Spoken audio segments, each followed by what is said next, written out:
What's going on, guys? Today I'm going to do a quick review of this metal detector, and in this review I'm going to tell you everything that you need to know about the metal detector, including one thing that I think that you should know before buying. All right, so I've had this metal detector for a little while now, and I basically use it mostly at the beach in the summer. Just kind of a hobby of mine. I like to get steps in and kind of distract myself while I'm doing it.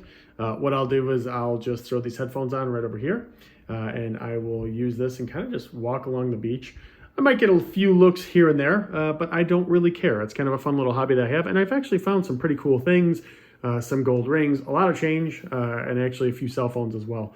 So yeah, I've so far enjoyed this, and I will make sure to show you this in action outside as well, but I wanted to explain kind of how it works here. So before I explain how it works, how does it all come together? So first off, this comes in, what I'm trying to think, four different pieces. So 1, 2, 3, 4. It comes in 4 different pieces, and you assemble it.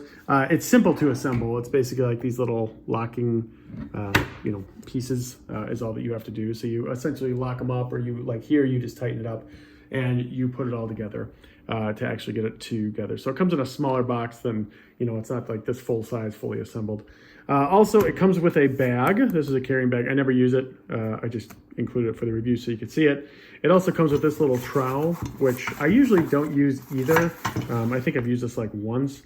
Usually I do this on the beach, right? So I'm not digging into anything heavy. But, if you're digging into like dirt or anything that's going to be a harder surface, you might need it. At the beach, I don't really need it so much.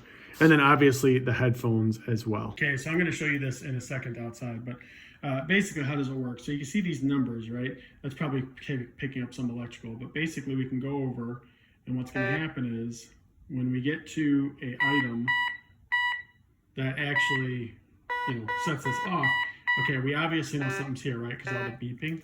So what you can do is you can press this little thing right here, which is PP, which is pinpoint, and it really lets you detect. See how that works? Exactly where the item is. If we get away from it, we don't hear it. And then when we go to here, it has this nice pinpoint feature.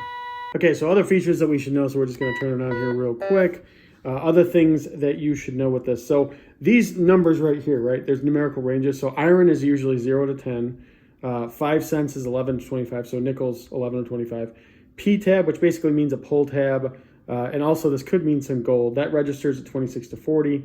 1 cent, 41 to 60. 10 cents, 61 to 80. And 25 cents, 81 to 99.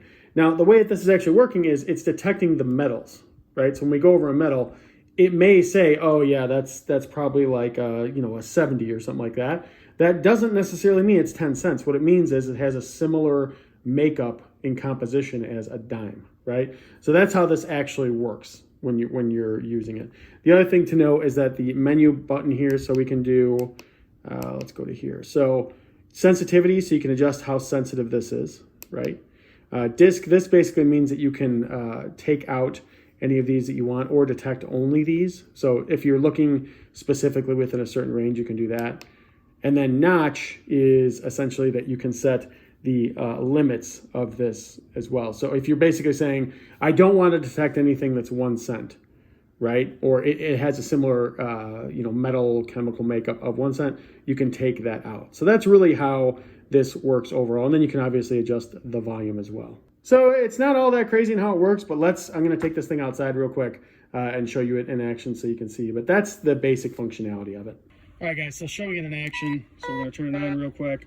Make sure there's a baseline of 0, and then we just kind of drag it like this, right? You want to make sure you don't do this, right? But if we're just dragging it kind of straight, and you can adjust the arm length to whatever you need. Obviously, something's going off right around here, right? You can see the number. So we press PP, and then we would drag it over. And we can tell by the signal that something should be right around here. So we're gonna really pull everything up. Usually this is, it's really helpful to have some water to mix the dirt or sand with water, but that's what it was looking for. And just so if you're curious, I've used this on the beach. I've found things probably 6 to 8 inches on the ground before. So this is just a generic example, but it definitely works to get things deep as well. So yeah, guys, I definitely do enjoy this thing. If you're wondering, one thing I think that you should know about it before buying, it does take batteries, right? So you get the little battery compartment here. Some have rechargeable. This one does not. I actually like the battery one because if it runs out of battery in the middle of something, I just carry extra batteries with me. So that's the only thing I think that you should know. But other than that, definitely like this a lot. Have found some cool little treasures in myself. And if you're considering getting one, I definitely recommend it from personal experience.